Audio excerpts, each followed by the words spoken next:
Everyone, आपका हमारे channel पर स्वागत है। दो सिर वाला जुलाहा। एक बार मंथरक नाम के जुलाहे के सब उपकरण जो कपड़ा बुनने के काम आते थे टूट गए। उपकरणों को फिर बनाने के लिए लकड़ी की जरूरत थी। लकड़ी काटने की कुल्हाड़ी लेकर वह समुद्र तट पर स्थित वन की ओर चल दिया। समुद्र के किनारे पहुंचकर उसने एक वृक्ष देखा और सोचा कि इस लकड़ी से उसके सब उपकरण बन जाएंगे।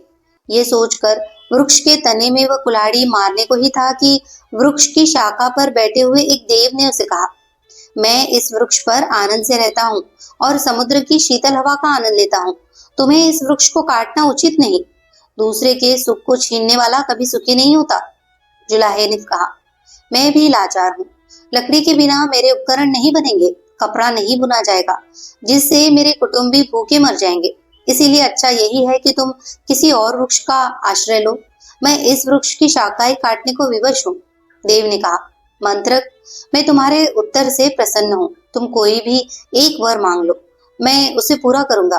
केवल इस वृक्ष को मत काटो। मंत्रक बोला, यदि यही बात है तो मुझे कुछ देर का अवकाश दो।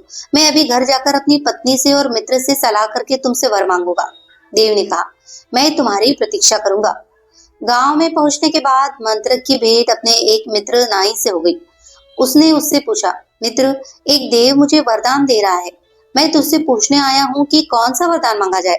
नाई ने कहा, यदि ऐसा ही है तो राज्य मांग ले। मैं तेरा मंत्री बन जाऊंगा, हम सुख से रहेंगे।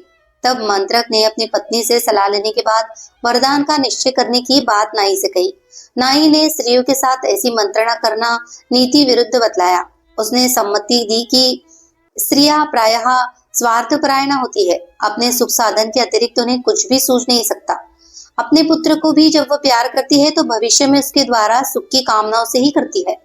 मंत्रक ने फिर भी पत्नी से सलाह किए बिना कुछ भी न करने का विचार प्रकट किया। घर पहुंचकर वो पत्नी से बोला, आज मुझे एक देव मिला है। वह एक वरदान देने को उद्यत है। नाई की सलाह है कि राज्य मांग लिया जाए। तू बता कि कौन सी चीज मांगी जाए। पत्नी ने उत्तर दिया, राज्य शासन का काम बहुत कष्टप्रद है। संधि विग्रह आदि से राजा को अवकाश नहीं मिलता। राज मुकुट प्रायः कांटों का ताज होता है। ऐसे राज्य से क्या अभिप्राय जो सुख न दे। मंत्रक ने कहा, प्रिय, तुम्हारी बात सच है। राजा राम को और राजा नल को भी राज्य प्राप्ति के बाद कोई सुख नहीं मिला था। हमें भी कैसे मिल सकता है। किंतु प्रश्न ये है कि राज्य न मांगा जाए तो क्या मांगा जाए। मंत्रक पत्नी ने उत्तर दिया, तुम अकेले 2 हाथों से जितना कपड़ा बुनते हो उससे भी हमारा व्यय पूरा हो जाता है। यदि तुम्हारे हाथ 2 की जगह 4 हो और सिर भी 1 की जगह 2 हो तो कितना अच्छा हो। तब हमारे पास आज की अपेक्षा दुगना कपड़ा हो जाएगा। इससे समाज में हमारा मान बढ़ेगा। मंत्रक को पत्नी की बात जच गई। समुद्र तट पर जाकर वह देव से बोला, यदि आप वर देना ही चाहते हैं तो यह वर दो कि मैं 4 हाथ और 2 सिर वाला हो जाऊं। मंत्रक के कहने के साथ ही उसका मनोरथ पूरा हो गया। उसके 2 सिर और 4 हाथ हो गए।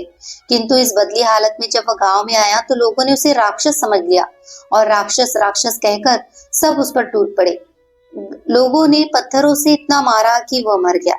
ये कथा सुनकर सुवर्ण सिद्धि ने कहा, इसीलिए तो मैं कहता हूँ कि अगर अपने पास बुद्धि न हो तो मित्रों की सलाह ही मान लेनी चाहिए।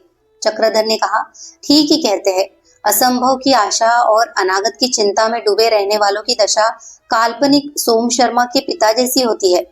सुवर्ण सिद्धि ने पूछा, वो कौन था। चक्रधर ने बताया,